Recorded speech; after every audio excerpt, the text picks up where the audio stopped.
Okay. All right. It's time now for Great Day Books. A local author is now taking us on a trip back in time with this new book. Yeah, it's called Fond Memories from the Forgettable Decade, a sports fan's attempt to rehabilitate the 1970s. I love it. Author Jim Bellano is here to tell us more about it. Jim, how are you? Hi, great. First of all, give us your real title. I mean, you're author, but you're also with Wyndham. Town of Wyndham, Director of Economic and Community Development. Where does one find the time to write a book when you're doing all of this? You know, I probably wanted to do this 20 years ago, and because it's the 70s, all the events here are about at their 50th anniversary, so I said I better get going. So I spent a lot of weekends at the Eastern Connecticut University Library. Well, that's fantastic. Yeah. And who doesn't love the 70s? I know Kara's a little...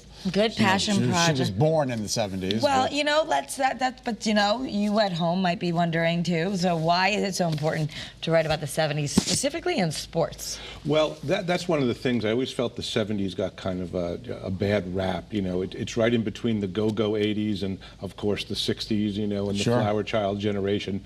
So I just wanted to say that the 70s was more than just, you know, Watergate, gas lines, and polyester leisure suits, and it was more than that. And for me, it was about sports. You know, I was a Yankees, Pittsburgh Pirates, Pittsburgh Steelers fan, and that was the golden decade for those teams. So what's in the book? What are we going to find? Bring us through the pages. So there's a little bit of an introduction, like when were the 70s, because, you know, we talk about baby boomers, and the 70s group are really late boomers. Sociologists and political posters actually call them Generation Jonesers, if you were born between like 56 and 64, because you didn't experience, you know, the big boom of the American century. You weren't worried about Vietnam, and the 70s were this kind of flat economic time versus the 60s. Right. So it's a different cohort. So I talk about that in the book. Then I talk about what's it about to be a fan, a real fan, kind of the love-hate relationship. You know, New York and Boston, New York and Kansas City, the Steelers and the Raiders. So it gets into a lot of that. If you're not a sports fan, can you still enjoy the book? I think so, because it's about the decade, and it's about which people. I think is fascinating. And there's also my personal ancestral story. My father's the Italian side from New York. The Bronx roots, the changing of the name, you know, very common in immigrant families, and the Pennsylvania side. Abandoned coal mining town, very tragic circumstances of Depression era Pennsylvania was my mother's side. So this is also a great book for someone who loves sports, because you're getting a little history, but you're also getting, they said, as one of the things, this isn't just a tale of home runs and touchdowns, it's a deeply personal memoir infused with your unique wit and satirical humor. So for those who aren't huge sports fans, you're going to learn, and for those who are, what a wonderful book written by a local author. Well, I think so, and I think that it's kind of humorous, you know, satire.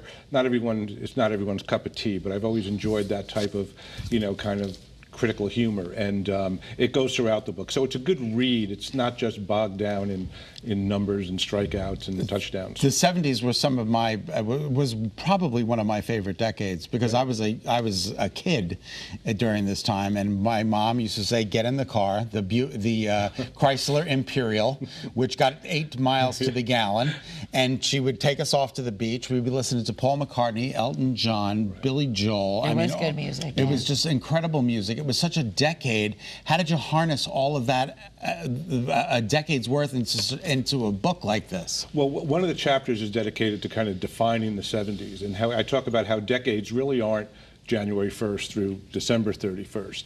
So I talk about the cultural events and the musical events. So I talk even about, do you remember Terry Jackson, Seasons in the Sun? Of course, we had Joy, we had Sun, we had Seasons in the Sun. We mentioned that in there, and kind of the flow. See, now that would get me to read the book alone. From rock and roll to disco to punk and new wave, you know. The decade transcended a lot of different musical genres. Yes, Studio 54 at the end of the 70s into the early 80s. Saturday Night Fever. Saturday Night Fever, 78, incredible.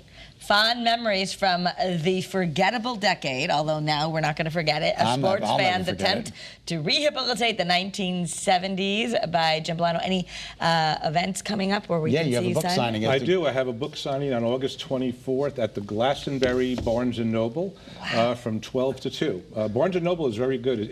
The book is on Amazon and Barnes & Noble websites, and Barnes & Noble is very accommodating about having authors there. Well, That's Jim, really nice. I enjoy working with you in Wyndham Willimantic, and and now I enjoy learning all about you being an author. Great, thank you. Thank you so much for being on the show. Thank you. Yeah. And thank you for signing this You're for us. very welcome. Yeah, I'm we looking were forward so to reading excited. it. Thank you. All right, and still ahead on your Thursday, Shakespeare like you've never seen it before. A modern twist on Much Ado About Nothing is coming to the Hartford stage. Even your teens will like it. We've got a sneak peek of the show, including a performance you do not want to miss. And make the most of every space in your home.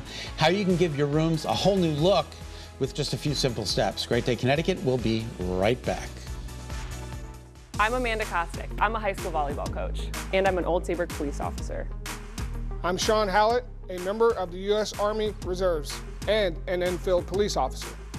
I'm Lena Vivo, and I'm a member of the Army Reserves and a Connecticut State Trooper. They're local people.